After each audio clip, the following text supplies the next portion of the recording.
Salame, laly tsara bilaly, mbola tsara vo ny mpanjaka Betsimisaraka Ratsimilao dia namela ny anarany ao Antananarivo 101 sy eto Toamasina 501. Avy hatrany isika dia anaraka ny lalam-pirenena faharoa ho any Antananarivo 101.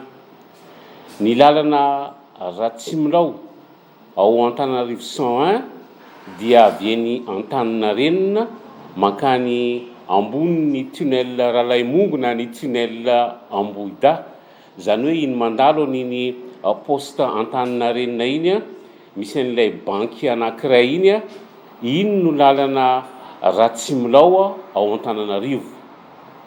Nanomboka tamin'ny taona 1973 no nisy zany lalana Ratsimilao ao Antananarivo zany. Zany hoe ny lalana Amiral Pierre teo aloha dia lasa lalana Ratsimilao ao Antananarivo. Iverenantsika vetivety ny tantara.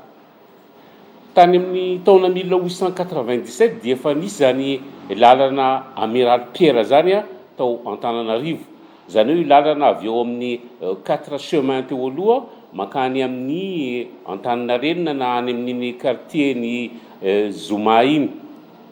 Avy eo zany dia nisy ilay lalana Amiral Pierre tany amin'ny taona 1897 io a. Taty amin'ny taona 1932 dia nomafisina tamin'ny lalana arrêté municipal ny lalana Amiral Pierre, zay lalana miainga avy eny amin'ny Carrefour Lubert na ny 4 chemin teo aloha mandeha aty amin'ny Analakely na aty amin'ny place de Zoma. Zay no lalana Amiral Pierre tao Antananarivo. I Amiral Pierre mantsy a dia manamboninahitra ny tafika an-dranomasina frantsay, ilay nanafika ny Toamasina tamin'ny taona 1883. I Amiral Pierre rahateo a mbola namela ny anarany eto Toamasina eny Ampasimazava eny mbola misy lalana Amiral Pierre mandraka ankehitriny.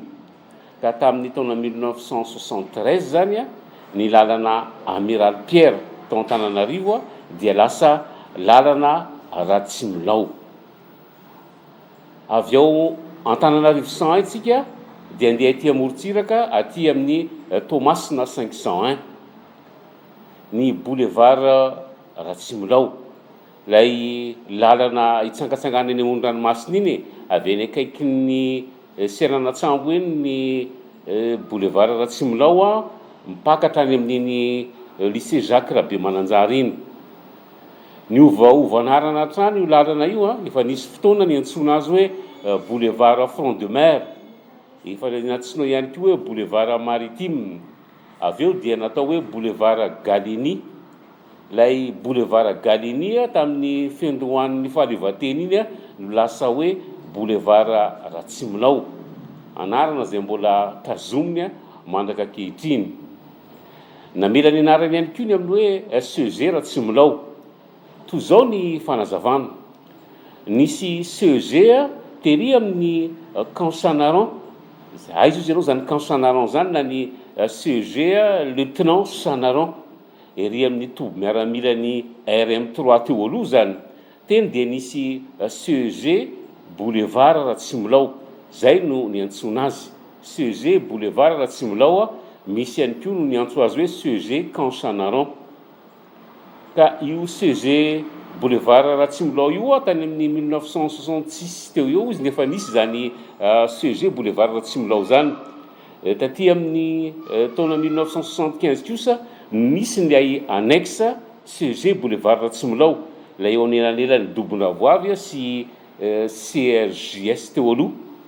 Ka lay CEG Boulevard Ratsimilao zany no lasa CEG Ratsimilao anarany zay mbola tazominy mandraka ankehitriny. I Ratsimilao lay mpanjaka Betsimisaraka dia maty teo amin'ny faha-80 taonany. Roa ny zanany ny zanany vavy ny mpanjakavavy Betty zay tao amin'ny Nosy Sainte Marie, ny mpanjakavavy Betty zay maty tany amin'ny Nosy Maurice. Ny mpanjakavavy Betty mbola namela ny anarany ihany koa Toamasina eny Ampasimazava eny misy ny lalana Reine Betty. nisy lehilahy ihany koa ny zanaky ny mpanjaka Ratsimilao i Jean Aré. Ny amaranako azy dia ny mpanjaka Betsimisaraka Ratsimilao dia namela ny anarany ao Antananarivo 101 sy eto Toamasina 501. Sombo tsara amin'ny dia tantara manaraka.